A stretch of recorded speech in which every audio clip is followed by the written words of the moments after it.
Yes, my viewers and subscribers, welcome to another episode of Jamaica Politics Uncovered.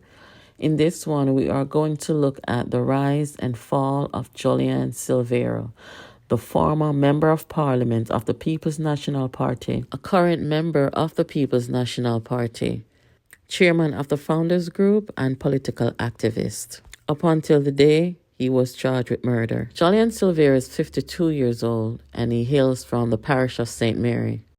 I myself was in equal shock. I couldn't believe it.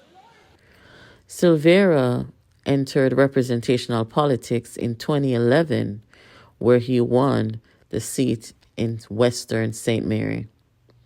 Jolyan Silvera was called Jojo in his childhood and was born in the United Kingdom in 1971 to Mr. Ian Silvera and Mrs. Cynthia Silvera. Mrs. Cynthia Silvera is an Englishwoman who has called Jamaica home for many decades. Ian Silvera, Jolyan's father, was an administrator at Caymanas Park. Jolyan Silvera was born into an affluent family of landowners in the parish of St. Mary. His grandfather owned several acres of banana farm. Silvera contested the Western St. Mary constituency for Portia Simpson Miller and upset the sitting Member of Parliament, Robert Montague, into the national spotlight for unseating the Member of Parliament, Robert Montague.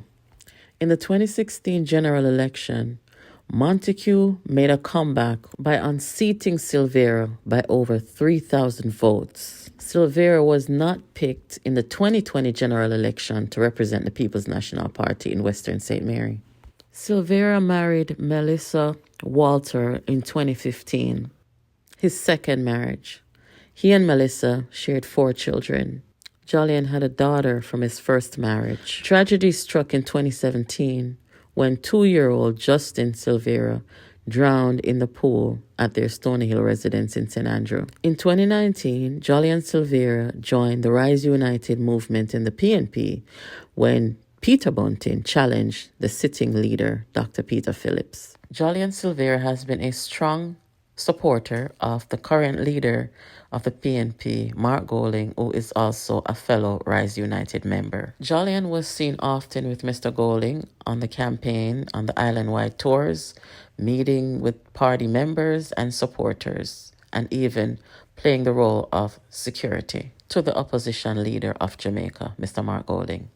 In December of 2023, the nation was shocked at the news that Melissa Silvera, the wife of Jolyan Silvera, had been murdered and not died of natural cause.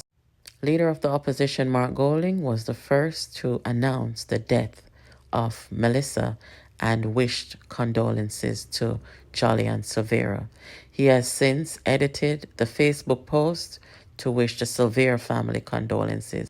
After the autopsy revealed that Melissa was shot 3 times and killed, Jolyan Silvera was later named a suspect. He was told to turn himself in, but refused, and was subsequently detained and taken into custody. He has since been charged with murder, tampering with a weapon, and will go back to court on February 8, 2024. Members of the People's National Party, including current and former members of Parliament, as well as bloggers and activists, have been questioned by the police in connection with the murder of Melissa Silvera. Some were on the scene of the murder.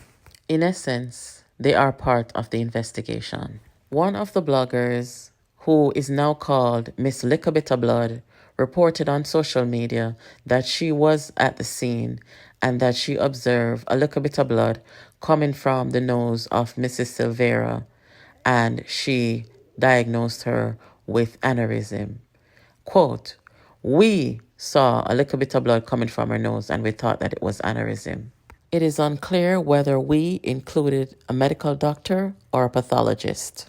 Jolyan Silvera has not made a public statement since the announcement of the death of his wife, whether to acknowledge the death of his wife or to thank his well-wishers or to deny any involvement, as it is alleged, and he has not spoken publicly. At her funeral, Jolyan Silvera was photographed crying, and his mother, Cynthia Silvera, read his remembrance to Melissa at the funeral. In the remembrance, Melissa Silvera was not referred to as my wife. Melissa Silvera is survived by her 3 sons.